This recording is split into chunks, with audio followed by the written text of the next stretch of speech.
What is anxiety? Anxiety is your body's natural response to stress. It is a feeling of fear or apprehension about what's to come. But if your feelings of anxiety are extreme, last for longer than 6 months, and are interfering with your life, you may have an anxiety disorder. So, there are many ways in how a person can cope up with his or her anxiety. One of these is the use of a social media platform called Twitter. That, according to her, this is how social media helped her deal with her mental problems. I live with depression. I live with anxiety. I struggle to talk to people face to face as confidence issues set me back.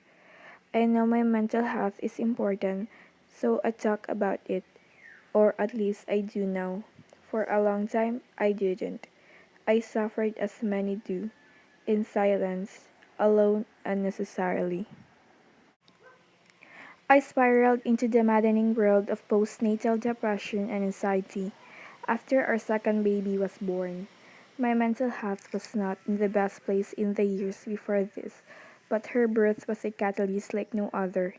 In the following months, when I should have been excited and happy, rejoicing in new baby cells and waiting for milestones, I was in a dark place that can only be described as despair. I wanted, no, I needed to run away. I desperately craved to disappear and abandon everything I loved, but the maternal necessity to stay kept me rooted in a box that felt dark, disjointed, and broken. As a result, my anger exploded. With just a baby and a 4-year-old to feel my anguish when my other half was at work. My anxiety changed my personality. It changed how I cope with everyday tasks. It made our home an unhappy place, and I wasn't talking.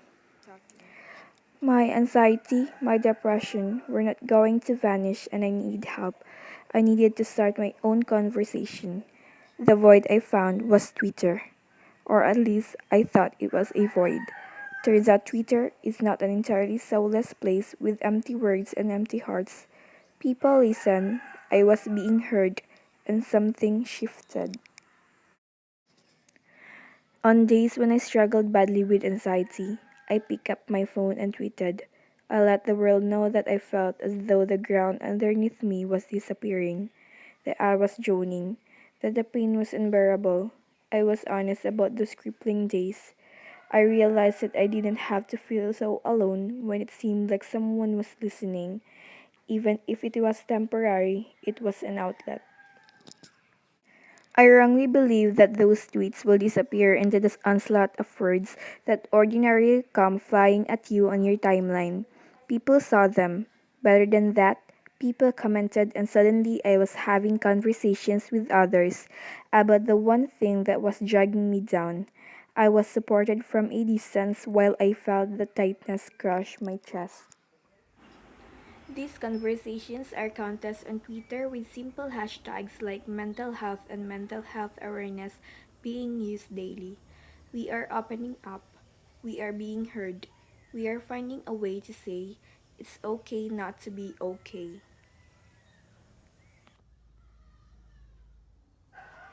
For many, the faceless and sometimes nameless social media platform has allowed them to be honest and truthful with how they feel.